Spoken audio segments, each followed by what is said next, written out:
sur celui-là qui avait été longtemps malade et on avait déclaré que c'était déjà fini pour lui et on avait dit on ira gâter le corps afin que personne ne puisse profiter de ce corps. Mais à cause de Jésus-Christ, me voici debout ici aujourd'hui.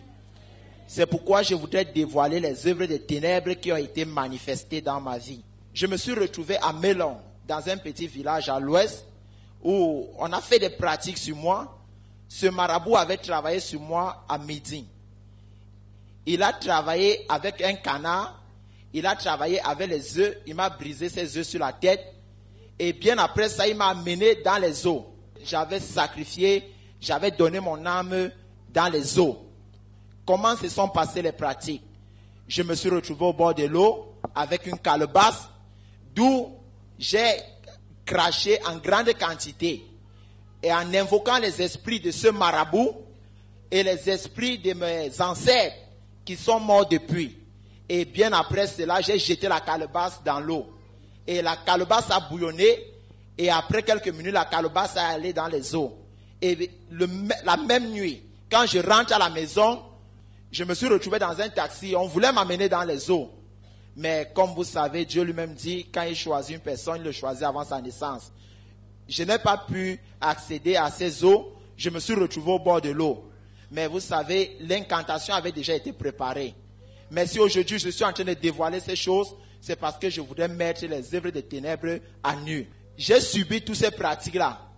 Je me suis retrouvé, parlant des mamites, je me suis retrouvé également chez un féticheur à Biemassi.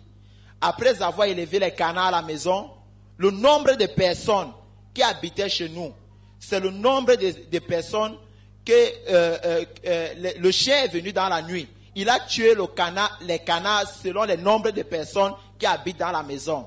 Il coupait seulement le cou et il laissait. Et nous, on est parti chez le marabout pour aller trouver une solution. Arrivé là-bas, il nous plonge la tête dans une marmite, là où il y avait la torture. Et quand je regardais bien, le Seigneur me parle, il se révèle à moi, il me montre les choses, mais je n'avance pas. Je comprends que les choses n'avancent pas. Quand je regarde ma famille, je vois que les choses avancent, on avance vraiment comme des tortures. Pourquoi? À cause de ces pratiques qu'on a faites. Voilà, on s'est retrouvés, nous tous, où on a apporté la liste de tous les membres de la famille. On s'est retrouvés derrière, on a commencé à laver la face dans la calebasse. Écoutez très bien. Et je vais vous dire, quand on a fait ces choses, chaque fois je me trouvais toujours dans les eaux. Même quand j'ai accepté le Seigneur, ce n'était pas facile. Chaque fois, je me trouvais dans les eaux. Et c'est au fur et à mesure que j'ai grandi spirituellement, je m'éloigne aussi des eaux. Donc, il y a l'esprit des eaux qui est vraiment entré dans ma vie. Il y a aussi également des pratiques qui ont lié ma vie avec les esprits des eaux dans l'Iboka. Donc, moi, je ne connaissais pas, mais toujours à la recherche de la guérison, je me retrouve une nuit, un vendredi soir, où nous sommes en train de faire des incantations.